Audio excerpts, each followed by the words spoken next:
Oke, halo, selamat malam. Kembali lagi di hari ketiga semester perbaikan mata kuliah biopsikologi yang diampu oleh dosen kita, Ibu Aisyah.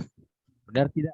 Selamat malam semuanya. Selamat malam semuanya. Ya, oke. Kali ini kita di pertemuan ketiga ini ada materi ya, materi yang namanya sistem saraf yang pasti. Nah, dari materi ini kita sudah disuguhkan oleh satu materi berbentuk PowerPoint dan juga ada satu dan dua video yang materinya disampaikan langsung oleh Mbak Aisyah gitu. Iya. Oke, selamat malam. Kita balik lagi ya, berarti ya dengan masih ada orang yang sama, ada Michael Chris Carlo dan juga ada Ada Nanda Gil Mutiasa. Agil Mutiasa. Oke. Oke, kalau gitu kita langsung aja paling ya kita ke materi sistem saraf yang pertama. Nah, paling yang bertanya tetap sama ya, dari Agil ke saya, nanti saya ke Agil juga sebaliknya. Oke. Oke. Berarti Lanjut. dari saya dulu ya. Sok, silakan. Oke. Mungkin apa yang tadi kita telah pelajarin ya, udah diberikan materi dari Mbak Aisyah. Oke. Ini sih, paling bertanya dulu satu soal dulu. Coba bisa jelaskan nggak tentang sistem saraf kompleks? Oke, nah kalau kita ngomongin sistem saraf kompleks, yang pasti sistem saraf kompleks ini kan dibagi jadi dua kelompok besar. Yang pertama ada sistem saraf pusat dan juga sistem saraf tepi pastinya. Nah, saraf pusat ini itu terdiri dari otak dan juga sumsum tulang belakang. Nah, sementara saraf tepi itu terdiri dari sistem saraf somatik dan juga otonom. Nah, kedua sistem ini kedua sistem ini selalu bekerja sama untuk mengendalikan seluruh aktivitas di dalam tubuh, baik yang disadari maupun juga yang tidak disadari. Itu kurang lebih. Oke. Bisa. Dan selanjutnya mungkin bisa sebutkan bagian-bagian dari sistem saraf itu apa aja? Oke, Sesuai kalau dengan materi dari sendiri. kalau dari sistem saraf yang pasti itu ada otak, terus ada sumsum tulang belakang, juga ada sel-sel saraf atau neuron, dan fungsi dari bagian-bagian ini tentu saling berhubungan satu sama lain. Oke. Terus bertanya lagi nih. Mungkin bisa jelaskan fungsi otak dan bagian-bagiannya? Oke, kalau fungsi otak dan juga bagian-bagiannya ya, berarti kalau kita ngomongin otak yang tadi sudah dihantarkan materinya, otak itu kan adalah pusat kendali yang tentu bertugas untuk mengatur segala fungsi di tubuh, mulai dari gerakan, sekresi, mengeluarkan hormon bahkan, dan juga daya pikir atau kognitif. Lalu ada sensasi juga sampai dengan emosi. Nah, itu semua berada di pusat kendali yaitu otak. Nah, otak memiliki bagian-bagiannya yang pasti bagian-bagiannya yang pertama ada otak besar, otak kecil dan juga batang otak. Gitu kurang lebih. Oke. Selanjutnya saya lagi yang bertanya atau tetap saya lagi bertanya? Sok silakan. Oke. Mungkin bertanya lagi perihal, mungkin bisa dijelaskan tentang otak besar itu apa? Oke. Tadi kan kita udah juga bahas otak ya, otak dan otak juga terbagi jadi tiga bagian. Otak yang pertama otak besar lah ya, berarti kan yang diminta. Nah, si otak besar ini atau biasa disebut dengan cerebrum, itu bahasa sainsnya cerebrum, itu merupakan bagian terbesar dari otak tentunya. Cerebrum terbagi menjadi dua bagian, yaitu otak kanan dan otak kiri. Nah, belahan otak kanan itu untuk mengontrol pergerakan dan di sisi kiri itu otak kanan itu mengontrol pergerakan di sisi kiri tubuh dan belahan otak kiri mengontrol gerakan di sisi kanan tubuh. Nah, permukaan luar cerebrum otak besar itu disebut dengan cerebral cortex. Nah, bagian ini merupakan area otak di mana sel saraf membuat koneksi disebut dengan sinaps. Nah, sinaps ini merupakan bagian dari sistem saraf yang mengendalikan aktivitas otak. Nah, sementara bagian dalam cerebrum tadi kita udah ngomong tepinya. Nah, kalau di bagian dalamnya itu mengandung sel-sel saraf berselubung atau milin. Nah, tentu milin ini berperan dalam menyampaikan informasi antara otak dan saraf di belakang. Nah, otak besar ini juga dibagi menjadi 4 bagian. Yang pertama ada lobus frontal, ada lobus parietal, lalu ada lobus temporal, juga lobus occipital. Nah, frontal itu bagian depan, tentu untuk mengendalikan gerakan, ucapan, perilaku, memori, emosi, juga kepribadian. Nah, otak ini juga berperan untuk fungsi intelektual seperti proses berpikir, penalaran, mencari masalah, pengambilan keputusan, dan juga perencanaan. Nah, untuk lobus parietal atau atas, ini mengendalikan sensasi seperti sentuhan, tekanan, nyeri, suhu. Nah, lobus inilah yang mengendalikan orientasi spasial atau pemahaman tentang ukuran bentuk dan juga arah. Nah, untuk lobus temporal atau samping, ini mengendalikan indera pendengaran, ingatan, emosi, dan juga lobus temporal kiri ini juga berperan dalam fungsi bicara tentunya. Nah, yang terakhir itu tadi lobus occipital atau belakang. Nah, ini mengendalikan fungsi penglihatan kita. Gitu kurang lebih untuk otak besar. Oke. Paham. Selanjutnya mau langsung segera mencoba bertanya? Oh, boleh. Atau nah, boleh deh, aku yang nanya deh. Oke. Nah, tadi kan Agil nanya untuk otak kecil, otak besar. Nah, sekarang coba aku tanya coba jelaskan tentang si otak kecil atau cerebellum. Oke. Iya. Dari yang tadi udah dibaca ya, dari pembelajaran apa yang diberikan oleh Mbak Caca, Mbak Aisyah. Jadi otak kecil ini terletak di bawah otak besar, pada bagian belakang otak, tepatnya di keseimbangan, tepatnya di bawah lobus occipital. Sama seperti otak besar, otak kecil juga memiliki dua bagian. Ya kan? Terus otak kecil bertanggung jawab dalam mengendalikan gerakan, menjaga keseimbangan, serta mengatur posisi dan koordinasi gerakan tubuh. Bagian otak ini juga berperan dalam mengendalikan gerakan halus seperti menulis dan melukis. Ternyata perannya juga nggak kalah penting ternyata ya dari otak besar ya. Ya. Nah, kalau bagaimana dengan ini batang otak, bisa dijelaskan nggak? Dengan batang otak itu merupakan seikat jaringan saraf di dasar otak yang fungsinya sebagai stasiun pemancar yang menghubungkan otak besar ke saraf tulang belakang, serta mengirim dan menerima pesan antara berbagai bagian tubuh dan otak. Batang otak terdiri dari 3 struktur utama, yakni otak tengah, pons, dan medulla.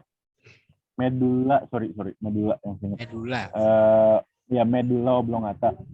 Otak tengah adalah pusat pengatur gerakan otot mata, sedangkan pons terlibat dalam koordinasi gerakan mata dan otot wajah, pendengaran, dan keseimbangan. Oke, baik. Berarti udah jelas tadi ya, kita udah sama-sama dengar tadi tiga bagian penting dari otak ya, ada otak besar, otak kecil, dan juga tentang batang otak. Nah, lanjut pertanyaan, kira-kira masih ada nggak bagian penting otak lainnya? Selain ketiga bagian otak yang tadi disebutkan, terdapat bagian-bagian otak lainnya yang bisa dibilang tidak kalah penting lah ya. Yang pertama ada cairan cerebrospinal, terus meninges, corpus callosum, thalamus, dan hipotalamus. Jadi mungkin dijelaskan dulu dari cairan cerebrospinal ya. Boleh. Cairan ini berwarna bening dan jernih yang mengelilingi dan melindungi otak serta saraf tulang belakang. Selain untuk melindungi otak dan saraf tulang belakang, cairan ini juga berfungsi untuk membawa nutrisi melalui darah ke otak, serta menghilangkan produk limbah atau sisa metabolisme dari otak. Cairan cerebrospinal dihasilkan di bagian ventricle otak. Banyaknya jumlah cairan dikendalikan oleh jaringan otak. Kemudian ada meninges. Meninges adalah lapisan atau membran tipis yang berfungsi menutupi dan melindungi otak dan saraf tulang belakang. Ada 3 lapisan meninges, yaitu dura mater atau lapisan luar paling tebal, lalu lapisan arachnoid, membran tengah dan tipis, dan pia mater atau lapisan dalam. Kemudian ada corpus callosum. Corpus callosum itu merupakan seikat serabut saraf yang terdapat di antara belahan otak kiri dan kanan. Serabut saraf ini menghubungkan dan memungkinkan komunikasi antara kedua belahan otak tersebut. Kemudian thalamus, bagiannya merupakan struktur dari otak tengah yang memiliki 2 lobus atau bagian.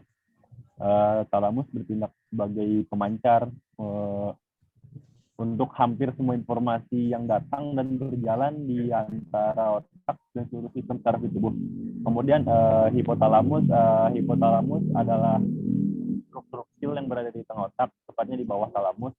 Fungsinya untuk mengendalikan suhu tubuh dan sistem reproduksi, tekanan darah, emosi, nafsu makan, pola tidur, dan produksi hormon. Kiranya seperti itu. Oke. Ternyata nggak hanya 3 bagian tadi, ternyata masih banyak ya, ada beberapa bagian penting dari otak yang memang tersusun gitu di ya part-part dari otak itu, ternyata nggak hanya 3 tadi gitu. Oke, mungkin bisa lanjut aja kali ya kita ke masih materi yang sama, cuman mungkin ini mungkin kita lagi sedikit ngomongin tentang simptomnya atau apa segala macamnya kali ya. Lanjut, silakan. Mungkin dari saya lagi yang bertanya ya kepada saudara. Oke. Siap. Untuk kelanjutannya ya, gimana? Boleh. Sepakat. Oke. Yang pertama, gangguan pada korpus kalosum itu apa aja ya? Kalau kita bicara gangguan pada korpus kalosum, nah itu tuh biasa terjadinya sering merasa sakit kepala, terus ada gangguan makan, juga gangguan koordinasi mata serta tangan, terus gangguan perkembangan berjalan, lalu ada gangguan penyimpanan memori yang ditangkap secara visual, sampai ke auditori hingga mengalami hidrosefalus.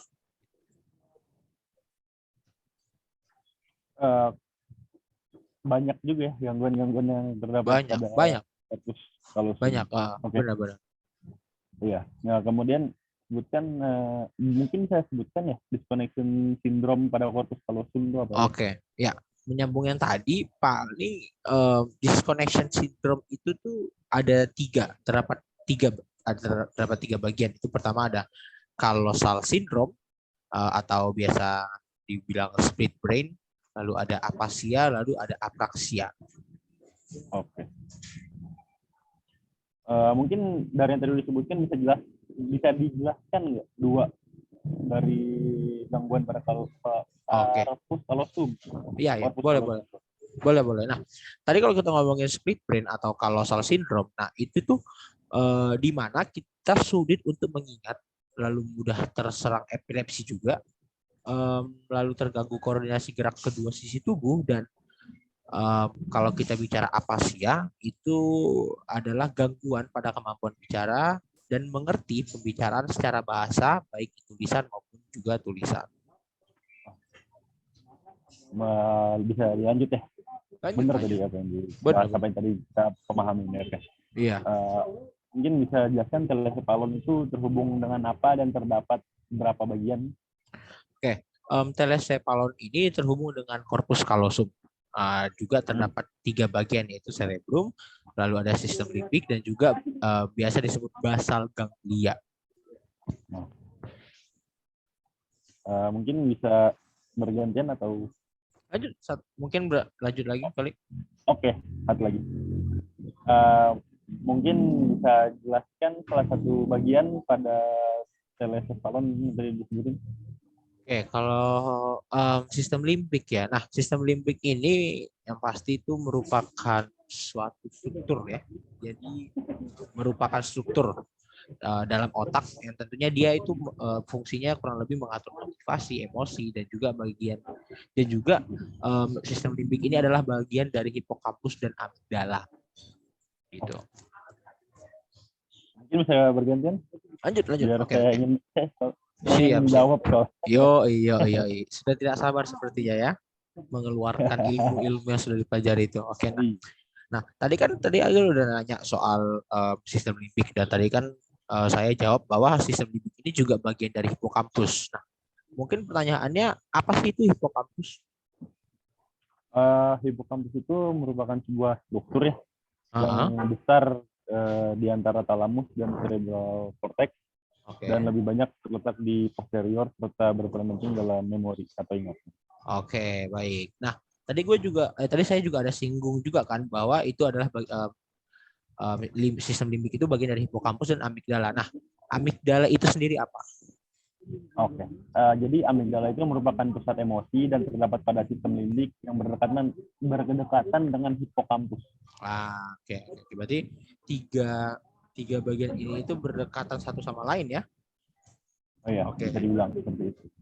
Mungkin kita lanjut eh, bisa tolong sebutkan nggak atau sedikit penjelasan lah tentang bagian dari diencephalon. Bukan Oke. bukan Dionce ya. Dionce Bukan. ngejokes. Mohon maaf. Eh, Oke, mungkin terdapat dua bagian yaitu talamus dan hipotalamus. Mohon maaf. Ya, terdapat dua bagian yaitu talamus dan hipotalamus. Jadi talamus ini terletak di tengah dari forebrain dan semua informasi masuk terlebih dahulu ke talamus, lalu diproses dan dikirim outputnya ke cerebral cortex. Dan hipotalamus ini terletak dekat dari otak dan ventral dari talamus, serta bertugas menyampaikan pesan kepada pituitary gland untuk melepaskan hormon. Oke. Kiranya seperti itu. Cukup ini ya, banyak juga ya tentang si diencephalon. Lumayan rumit, makanya saya ingin buru-buru Ini kalau tadi. kita nggak fokus di satu kata, satu bahasa, satu istilah juga kelewat aja ini. Benar. Oke, kalau gitu lanjut paling ke. Coba disebutkan bagian dari otak tengah. Dan dari baca terdapat dua ya, yaitu yang pertama metencephalon dan myelencephalon. Gila, gokil. Dari penamaannya aja, ini kayaknya kita habisin ini ya, habis Zoom ini lupa. Udah lupa fix. Maka dari itu saya pengen berjawab. Gokil. Mau jadi S1 psikologi aja ribet, gimana jadi S1 dokter bilang. Oke. Pertanyaan terakhir paling ya Gil ya. Mungkin bisa dijelaskan coba satu bagian dari metencephalon tadi sama myencephalon yang tadi udah dibilang. Jadi bisa coba tolong dijelaskanlah salah satu bagian dari ini. Oke, mungkin saya bakal menjelaskan dari metencephalon ya. Jadi metencephalon ini terdapat di cerebellum. Fungsi dari cerebellum adalah untuk mengatur sikap atau posisi tubuh, mengontrol keseimbangan dan koordinasi otot dan serta gerakan tubuh. Dan juga gangguan pada cerebellum yaitu Parkinson, dan pada myelencephalon ya saya jadi menjelaskan dua, nggak apa-apa kali ya? Oke, jadi pada myelencephalon terdapat medula oblongata, yaitu bisa dibilang sumsum lanjutan yang berfungsi untuk mengontrol pekerjaan jantung dan mengontrol kegiatan refleks. Kiranya seperti itu. Gokil. Kalau tadi materi pertama kita lebih banyak ngomongin soal otak, kalau materi kedua ini kita lebih banyak soal hampir menyentuh tentang sistem saraf ya. Walaupun juga ada di mix tentang otak ya. Gokil. Kayaknya hari ini cukup bekerja keras ya dalam menghafal istilah dan penamaan ya, ketimbang pertemuan. Lumayan rumit gitu. Iya benar. Oke lah kalau gitu. Oke, kayaknya udah dari saya udah cukup kali ya. Dari Agil ada mau tambahan mungkin? Dari saya pribadi juga sudah cukup. Oke, baik. Sudah kalau gitu enough kali ya untuk tanya jawab materi hari ini. Mungkin kita bisa sambung di materi berikutnya itu di hari apa? Ini hari Rabu kan, hari Kamis atau di hari Senin. Tergantung ini gimana dari Mbak Cacanya ngasih kita materi. Karena kayaknya ini materi terakhir untuk di pertemuan sebelum UTS gitu. Iya. Oke, kalau gitu thank you Agil. Terima kasih waktunya. Terima kasih juga buat saya sendiri. Terima kasih juga buat yang menonton. Terima kasih juga yang paling besar dari kami berdua untuk dosen pengampu yaitu Mbak Aisyah Shihab. Oke, kalau gitu saya tutup dan terima kasih. Selamat malam Agil. Selamat malam Michael.